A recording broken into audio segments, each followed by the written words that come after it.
Hello friends, welcome back to the James Lawrence Allcott channel and The Fallout. This is the show where we take a look at the weekend's action and dive a little bit deeper and try and offer up a little bit of insight. If you enjoy that kind of thing, make sure you subscribe to the channel. So much to talk about. 5 games I've picked from the weekend that I think you got something to say about them. They're key parts of the Premier League season, which is hotting up day by day. Second by second, in fact. Spurs, probably the hottest property this weekend. Oh, it's close. There's another nominee. We'll talk about them later. But let's start off with Spurs, because could Spurs nick it? Could Spurs get top 4? I mean, at the time of recording, Arsenal haven't played their game yet, so we will find out how well this ages. But what we'll focus on is Spurs themselves and that performance against Newcastle United, which was pretty scintillating, to be honest. And we've kind of seen it evolve over the last few weeks. The additions of Romero in centre-back, in Bentancur in particular for me, and actually I can't even say that, Kulusevski as well has been so important in ways that people probably won't really notice, and we've said it on the Fallout a few times how much he offers in terms of being another option, driving at the heart of a defence, but also driving beyond. This team is really getting to grips with Conte ball, but the sort of best strengths of Harry Kane are still coming to the fore, and it's really interesting to see how they're playing now with 2 quarterbacks, essentially. Harry Kane is one of them. You look at his heat map here, you'd think he's just probably a target man, but he's not. The way he's able to get on the ball, turn, and make these beautiful long passes. But he's only been able to make these beautiful long passes because he's got the runners. We spoke about it earlier in the season. Everyone was going on at him, going, stay up top, stay up. That's me. I was talking about myself there. Stay up top. But the reason we're saying stay up top was because at the time, he was dropping deep. There were no runners. You had Son, who's probably here and trying to make that one run, but it's easy. You can play a solid offside line if you've only got one runner to deal with, and you can kind of let him drop in, and you've also got enough reinforcements as a defence when you're, say, playing a back 3 or even a back 4 to deal with Son, have a strong back line, and let Kane drop in there because you're not worried about other runners from the other side. That's what's so different about this team. But Kane, in particular, was absolutely superb in this game. 5 successful long passes for Harry Kane. And as I was talking about earlier, it feels like the Spurs side is utilising 2 players in particular, but then great movement from everyone else. But those 2 players, those quarterbacks, are Bentancur and Harry Kane. When we look at the average positions, I think what you can see here, again, we talk about this all season long, is understanding, okay, what they're trying to do. With this back 3, you're offering, especially with someone like Ben Davies as well, you're starting to see these little partnerships that look a little bit different, but you can understand what they're trying to do. Now, Matt Doherty had a very sort of different role and came a lot narrower because he is that right-sided player playing on that left side, but it also allows someone like Ben Davies to be a fullback, but also allows Son to stay high and not have to track back as much, which allowed him to have his advanced position. The amount of times he made those runs in behind and Kane was able to drop deep and get him. But what I was talking about with the quarterbacks is you've got 2 very clear fulcrums of the side, and then you almost got Højbjerg as a conduit at the moment in terms of what he's doing. Because whenever you've got 3, and say the opposition are playing 2 up top, or even it's Chris Wood, and there'll be another forward or someone trying to press, you've always got an option, and it's only an option if that midfielder is as good as Bentancur, as press-proof as him, as strong on the ball as him. But it allows him to kind of get on the ball all the time. He's also got out balls as well, which you can see. You've got players playing in between the lines as well. The back 3 can be wide at times or become a lot more central. But in particular, having Bentancur as that quarterback in terms of getting the ball up to someone like Harry Kane, but then having that second quarterback in Harry Kane and having the runners.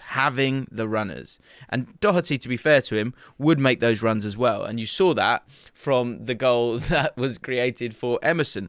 Emerson himself even got himself into the box. That comes from a confidence in the fact that you're able to keep the ball. And the thing I loved the most was that constantly Spurs were trying to play the ball forwards. This is something that I don't think we've always seen when it comes to Spurs. But they're getting balls here. Bentancur or Højbjerg was doing it a lot, actually. I thought he was really impressive as well. And it was like, okay, let's get it to Kane straight away. Let's play it forward straight away. Let's play that ball straight away. Let's play that ball into Son straight away. Let's move it quickly. That's the thing that I'm most impressed with when it comes to Spurs, because there's a character to this team now, and I'm understanding it. And again, I'll go back to those average positions one last time. The spread of it now, spread showcases confidence a lot of the time with average positions. And if they were nervous, Ben Davies would be further back. Ben Davies would be in this area, or they'd be closer together, or the two midfielders would be on the centre-back's toes, or the full-back would be further back. This shows a team with huge confidence, and one that now Heung-min Son isn't the only outlet for those balls for Harry Kane. You've got Kulusevski as well. It's a team that is completely firing right now. Very impressed. The passing game's good. They've got runners, look good defensively, and Christian Romero as well. We've got to talk about him briefly. He came up big for Spurs yesterday with two huge blocks to stop goals going in at 0-0. It's going to be an absolutely amazing end to the season. And if you look at Spurs' games, a lot of them look pretty winnable. You know, Aston Villa mid-table, Brighton mid-table, Brentford now mid-table, Leicester City mid-table. Those guys might be on the beach just a little bit, and that might allow Spurs to get those victories. Of course, Liverpool, a very tough game. Burnley might be down by then, could still be fighting for their lives. Norwich City on that last game of the season is a great one to have as well. But of course, the one that's not on there, this Arsenal game is going to be absolutely enormous, and I can't wait. Question for Spurs fans. Looking at the squad now in the first 11 now, have you changed your mind on some of the players and if they have a future at the club? Which players in particular? Let me know in the comments below. I mean, could Spurs finish third? You know, Chelsea absolutely battered against Brentford. I am so jealous of the Brentford fans. What a victory for them. The highest point in their history, possibly.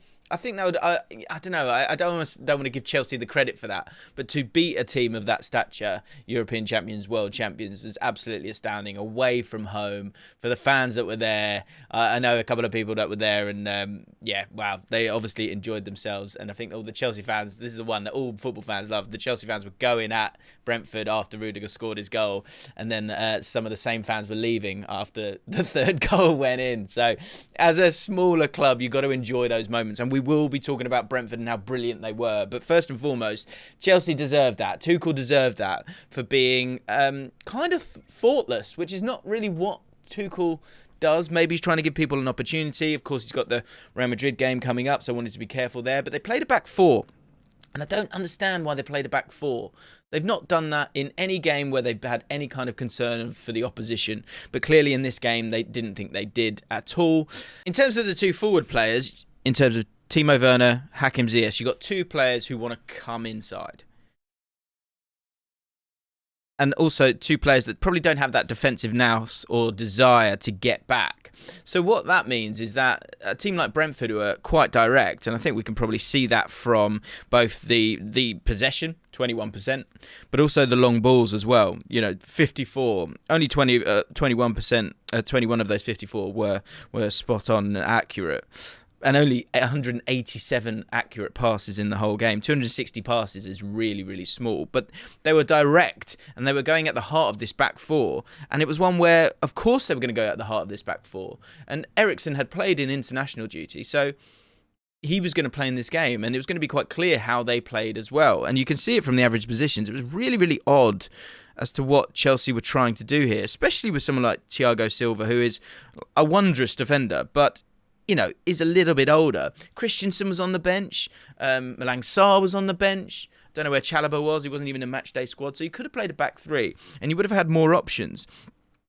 As I say, having these players, and there was a lot of dribbles. With Brentford, there was only like 5 dribbles from them the whole game because they were trying to play quickly and aggressively and at the heart of these two defenders because there was just so much space in behind them throughout. Azpilicueta, you know, he will be diligent, but he's not got outrageous pace as well. And ultimately, normally they have an extra body in the middle there that safeguards them massively so.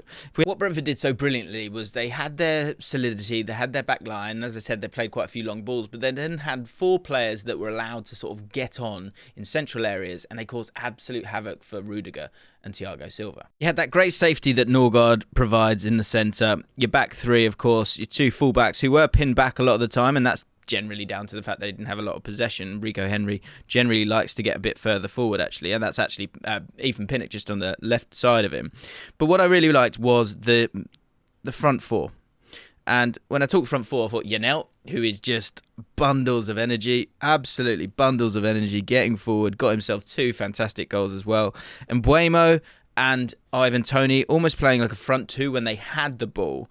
And then Eriksen just being that creator. And what a difference he brings. I mean, amazing for him to get the goal, but an amazing performance as well. 3 key passes, 8 long balls, 3 of those accurate, and won 5 of his 8 duels as well, 4 tackles and interceptions. He stayed in that centre circle, sprayed those passes, but then made his late runs into the box as well to again expose that back 4 that Chelsea stupidly played. Ivan Toney was sort of drifting out and about all over the place as well, just to sort of take centre-backs with him. And then Mbeumo, it's interesting, if we have a look at his heat map, you can see that he played quite a very structured role when it came to not having the ball. So when he didn't have the ball, look, he got back in play. He stopped Alonso from sort of looking to get forward and run him and almost going to go, well, if you want to go and do that, then that's fine. But you know I've got a load of pace here. Are you sure you want to do that? In terms of staying here. And if you think of his defensive work, just being very solid. But then in this other half, he's all over the place, getting involved, running into channels, and had that freedom to play and create. And look, I've given Mbeumo a lot of heat this year because I think he's been really disappointing at times. But what he does offer is so much energy, so much pace for the team, and a great foil for Ivan Toney that stretches the play. And he had a cracker of a game, Mbeumo. So that looks like Brentford are safe. How high up in the division can they get this season? And is that the greatest game you've been to if you're a Brentford fan and you're at that game? And the message, I guess, for Chelsea is don't get cocky. Be careful, because if they finish 4th, or with the way that the hunting pack is going right now, they start to drop and drop, that would be an absolute disaster if Chelsea weren't able to get Champions League football. Chelsea fans, let me know, are you actually concerned, or you think this is just a blip? Let me know. The walls are closing in a little bit for Everton right now. Another defeat, 2-1 victory. It was kind of a little bit better. The selection was a little bit odd. Mason Holgate just came in because Van der Beek got injured in the warm-up. If he hadn't have played, I'm not really sure what they would have done defensively, because maybe Van der Beek would have sat as the DM, which I would love to see, actually, just to see if it would work. I mean, maybe Decore would do it instead.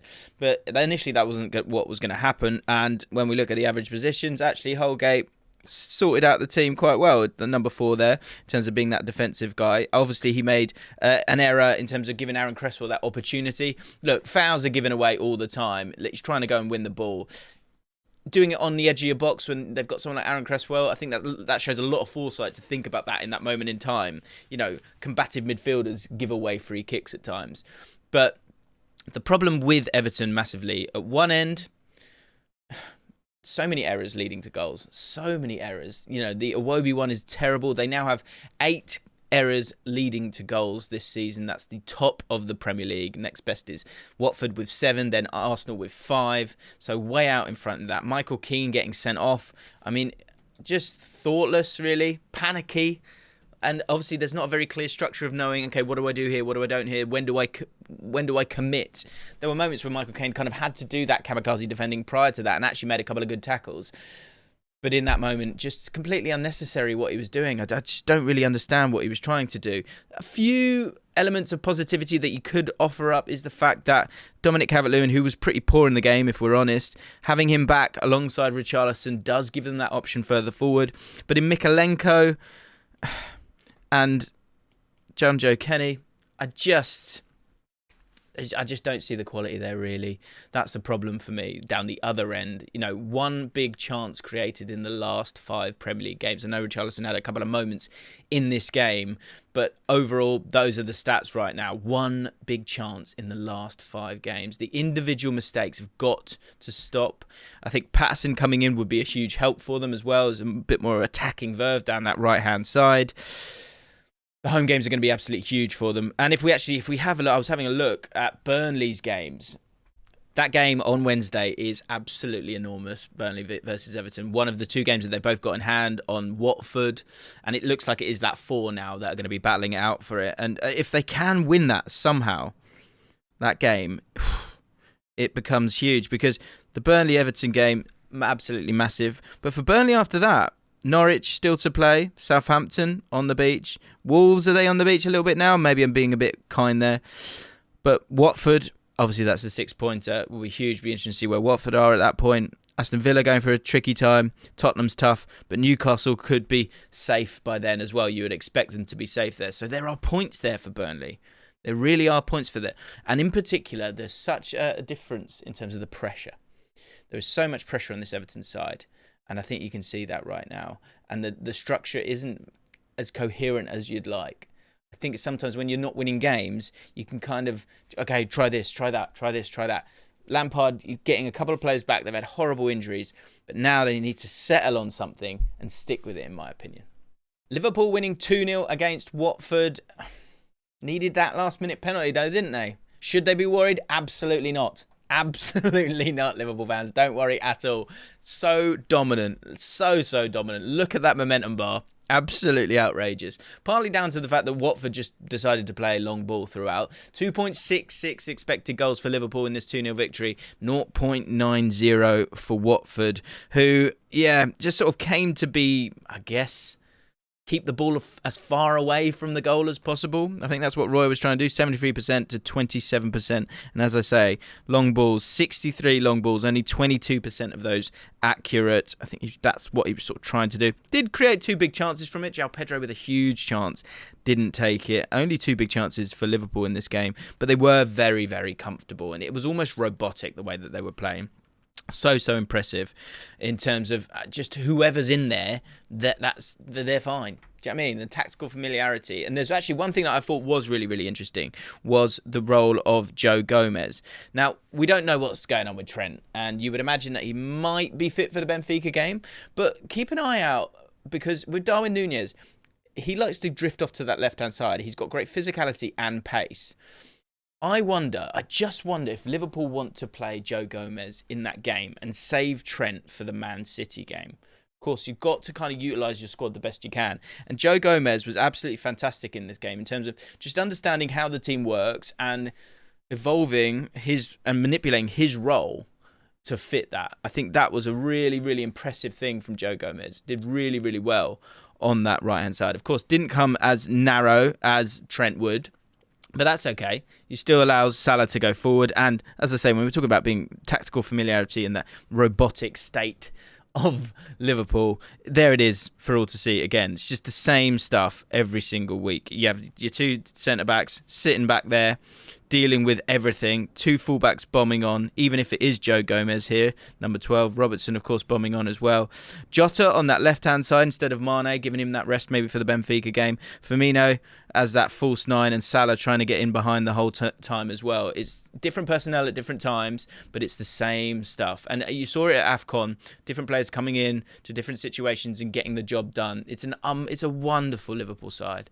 And again, just navigated this game, which could have been quite awkward for them really, really easily. Quick word on Watford.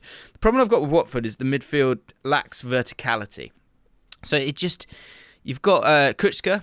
Am I saying that right? Maybe. Who knows? You know I struggle with the names.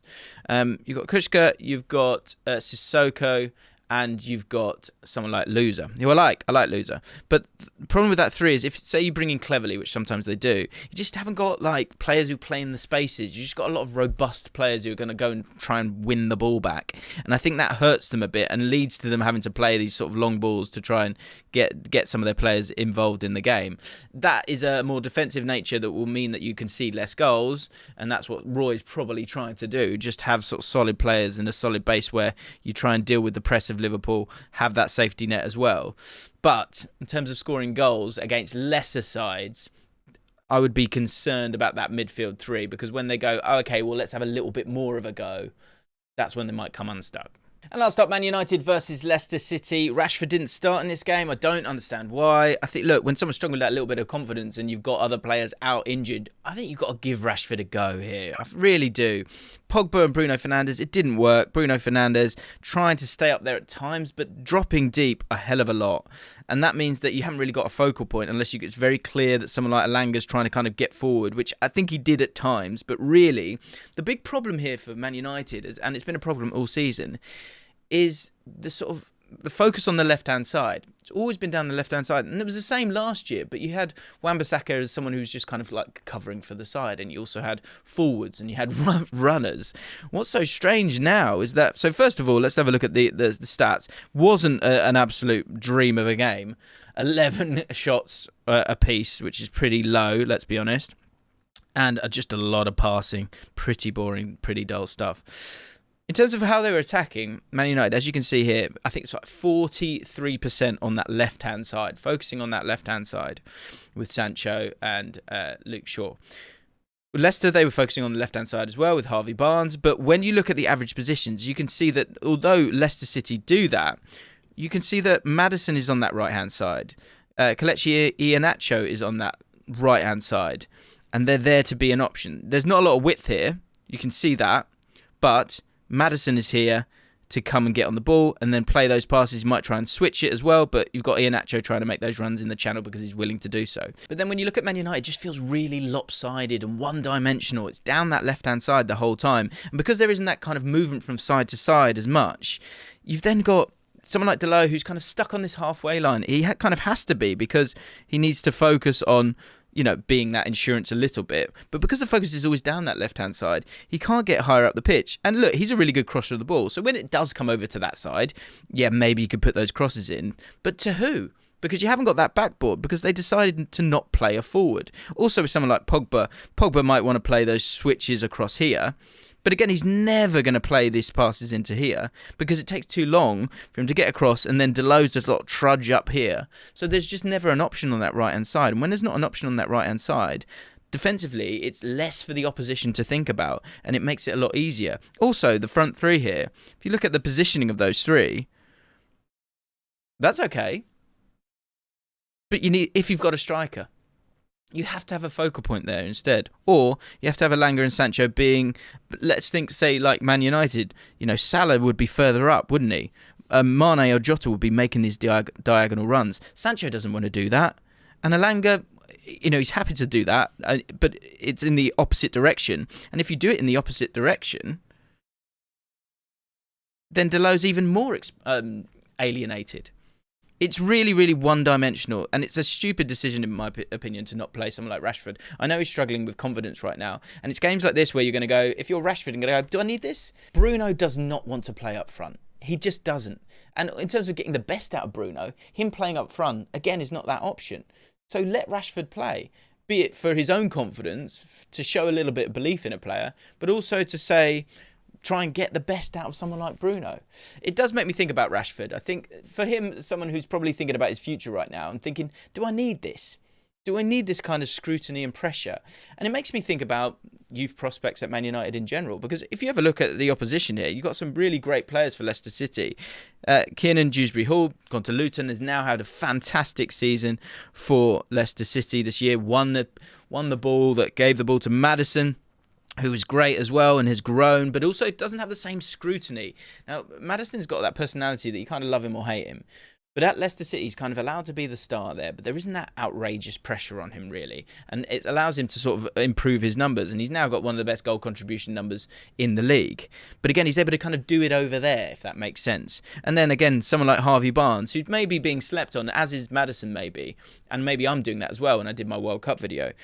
But these players are sort of having time to thrive under a less scrutiny than Man United players. And so when I look at Sancho, I look at Rashford right now, it's just a different kind of pressure. And I wonder when maybe Aaron Wan-Bissaka as well. Of course, Harry Maguire's under a lot of pressure now. Aaron Maguire's an adult, so that's fine. I mean, I know they're all adults. But when Rashford's looking at Tomori, Tammy Abraham, Trippier when he went to Atletico Madrid after a difficult time at Spurs, I just wonder if Rashford, more and more, especially after moments like that when you're not getting picked, he's thinking, I might just get out of here. I don't need this right now. Let me know what you think. Do you want to keep a hold of him? Do you want Rashford to be a part of your team? And if you do want him to be a part of the team, do you see him being a starter in the years to come? Is this just a blip, or do you feel like he is finished? I mean, I personally think that's nonsense, but I'd like to know what you guys have to say about it. So there you have it, guys. That was the fallout. I hope you enjoyed yourself. If you did, please do consider hitting the like button and subscribing to the channel. Also hit the notification bell as well so you don't miss a live. Loads of lives coming up, loads of great videos coming up. This is the place to be. Thanks for watching. See you next time.